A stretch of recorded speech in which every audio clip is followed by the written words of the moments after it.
Om Swastiastu. Perkenalkan, nama saya Luhudinda Resta Suteja dengan NIM 2117041021 dari Prodi S1 Manajemen Rombol 14. Pada kesempatan kali ini, saya akan mempresentasikan mengenai jawaban UAS Agama Hindu yang telah saya peroleh. Pertanyaan pertama, berikanlah pendapatmu apakah kelebihan adanya Banten dalam tradisi Hindu.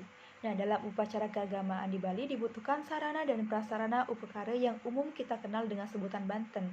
Nah, Banten merupakan wujud dari pemikiran yang lengkap dan berdasarkan atas hati yang tulus, suci, dan bersih yang ditujukan ke hadapan Tuhan atau ide Sang Yang Widiwasa. Nah, terdapat beberapa kelebihan Banten dalam tradisi Hindu, di antaranya yang pertama, Banten itu dibuat dari rasa tulus dan ikhlas untuk persembahan ke hadapan ide Sang Yang Widiwasa. Oleh karenanya, dalam membuat Banten, masyarakat bisa membiasakan diri dan melatih diri untuk bersabar dan mengendalikan diri agar tidak mudah marah. 2. Dengan membuat Banten, masyarakat khususnya yang beragama Hindu akan selalu ingat kepada ide Sang Yang Widiwasa. Nah, yang ketiga, Banten dapat membantu perekonomian masyarakat yang mempunyai keahlian di bidang Banten dan menjualnya kepada pembeli. Pertanyaan selanjutnya, nilai-nilai apakah dalam agama Hindu yang harus dilakukan agar umat Hindu tidak terjerumus dalam perbuatan korupsi, dan sebut langkah-langkah yang bisa diterapkan. Nah, agar umat Hindu tidak terjerumus dalam perbuatan korupsi, maka hendaknya kita melaksanakan nilai-nilai berikut.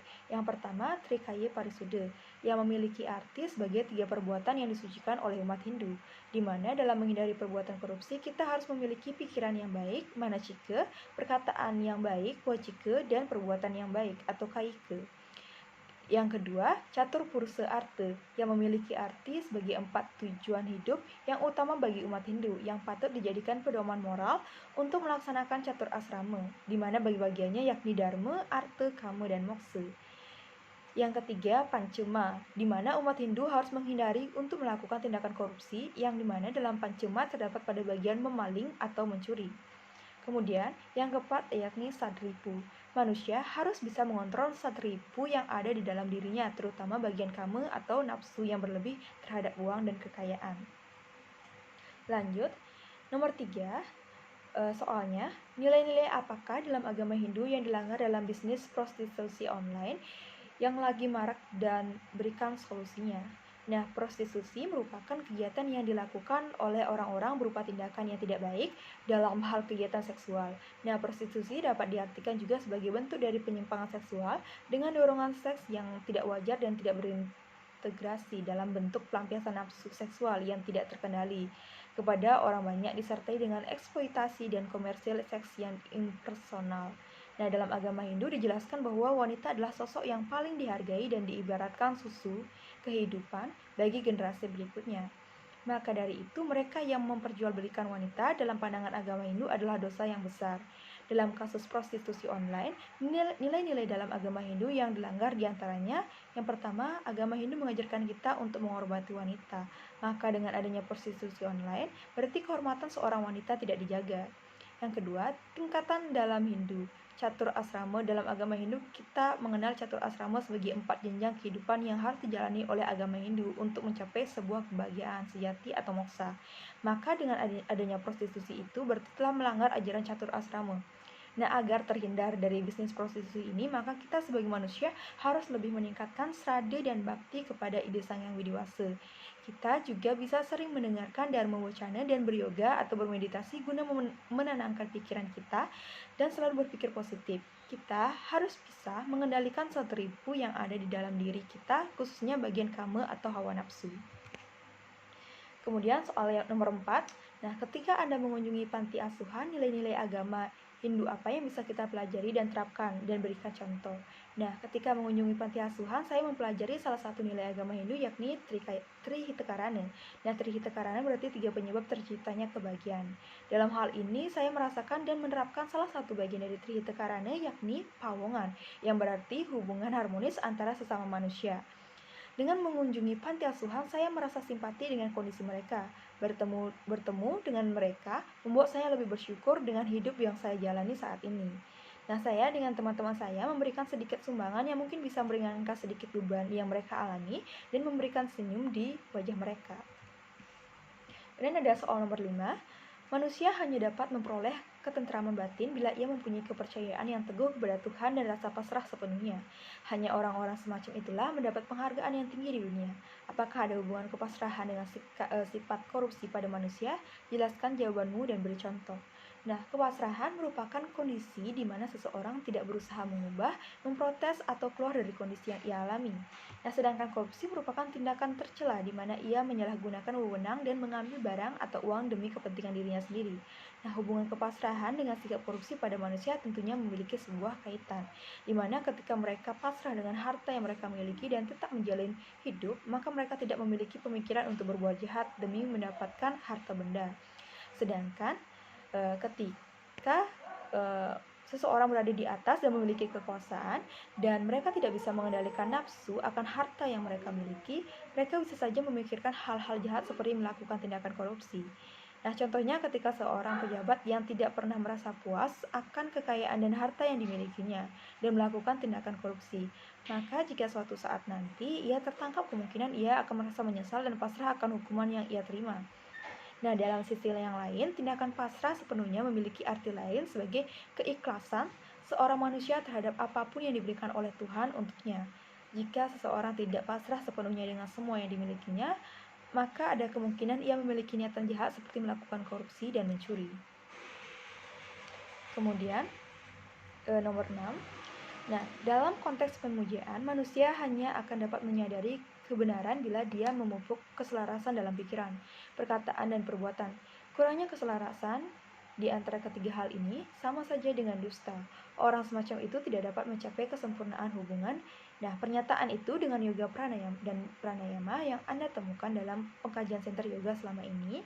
Nah, yoga dan pranayama merupakan suatu latihan di mana sewaktu menjalankan yoga, kita akan memperoleh penyatuan antara jiwa spiritual dengan jiwa universal, atau pembatasan pikiran-pikiran yang selalu bergerak dalam melakukan latihan rohani untuk mencapai ketenangan batin dan melakukan latihan fisik untuk mencapai kesehatan jasmani dan rohani.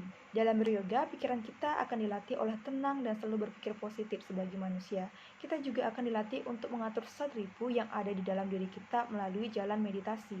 Nah, hal ini akan menimbulkan keselarasan dalam pikiran, bertutur kata, dan berbuat. Tentunya dengan keselarasan ini, hidup kita akan menjadi lebih damai, sehingga akan meningkatkan kualitas kita dalam segi jasmani dan rohani. Dengan rajin melakukan meditasi dalam keadaan fisik dan mental yang baik, maka kita akan semakin fokus dan tulus dalam memuja ide Sang Yang Widiwasa. Nah, kita juga akan menjadi lebih bersyukur dengan hidup yang kita jalani saat ini. Kemudian nomor 7, dan dalam bab tentang bakti dalam kitab Bhagavad Gita dikatakan bahwa waktu adalah unsur yang paling penting dalam hidupmu. Krishna mengajarkan dalam Gita bahwa walaupun engkau tidak begitu berhasil melaksanakan keterikatan kepada benda-benda duniawi, jika engkau melaksanakan semua pekerjaan dan kewajibanmu seperti sembahyang, mempersembahkan segala yang engkau kerjakan kepada Tuhan, maka hidupmu akan diberkatinya. Apakah makna ungkapan Bhagavad Gita yang dimaksud? Nah, makna yang terdapat dalam Bhagavad Gita tersebut menjelaskan bahwa memang dalam hidup kita perlu memenuhi kebutuhan keduniawian. Akan tetapi dalam memenuhi kebutuhan keduniawian itu, kita juga harus selalu ingat dan melaksanakan kewajiban untuk bersembahyang dan memuja Tuhan atau ide Sang Yang Widiwasa agar hidup yang kita jalani di dunia ini bisa diberkati oleh Tuhan. Dan dengan kata lain, meskipun kita tidak bisa sepenuhnya melepaskan ikatan duniawian, akan tetapi jika kita melaksanakan kewajiban kita sebagai manusia yang beragama seperti bersembahyang dan mempersembahkan semuanya kepada Tuhan, maka hidup kita akan terberkati. Ketika kita mengerjakan hal keduniawian, kita juga harus selalu mengikuti ajaran agama dan selalu berada di jalan dharma agar apapun yang kita lakukan bisa menjadi berkah untuk diri kita sendiri dan orang lain. Menyebut dan selalu mengingat Tuhan di segala kegiatan yang kita lakukan, maka Tuhan akan memberikan berkah yang terbaik untuk kita. Selanjutnya soal nomor 8. Nah, banyak orang menyebutkan bahwa upacara itu sangat boros. Nah, bagaimanakah menurut Anda ngaben itu? Apakah perlu dilakukan? Nah, menurut saya, ngaben merupakan upacara pengkremasi atau pembakaran jenazah untuk mengembalikan roh mereka ke tempat di mana awalnya mereka berasal, yakni kepada Sang Pencipta. Upacara ngaben merupakan salah satu contoh perwujudan dari pelaksanaan fitriyajna. Nah, yang menyebabkan upacara ngaben ini menjadi mahal adalah karena sarana dan prasarana seperti banten, canang, tempat, dan lainnya. Upacara ngaben sangat perlu dilakukan karena upacara ini merupakan salah satu upacara yajna, di mana yajna sendiri merupakan korban suci yang tulus ikhlas. Jadi walaupun biaya dari upacara ngaben ini cukup mahal, tapi hendaknya upacara ini perlu untuk dilaksanakan. Ada beberapa alternatif untuk menghemat pengeluaran upacara ini, salah satunya dengan ngaben massal. Nah, dengan ngaben massal pengeluaran akan lebih sedikit karena warga yang memiliki upacara akan bersama-sama membayar upacara tersebut. Kemudian, soal nomor 9, banyak orang Hindu lebih bersemangat melakukan upacara yajna besar-besaran seperti ngentek linggih dengan biaya besar, sedangkan untuk menyumbang beasiswa untuk anak miskin kerap ogah-ogahan. Bagaimana pendapatmu menghadapi realitas ini? Nah, melakukan upacara yajna secara besar-besaran adalah suatu hal yang sah-sah saja untuk dilakukan, asalkan dalam melaksanakan upacara tersebut dalam keadaan yang tulus ikhlas ke hadapan Ida Sang Yang Widi Wasa dan tidak ada niatan untuk pamer.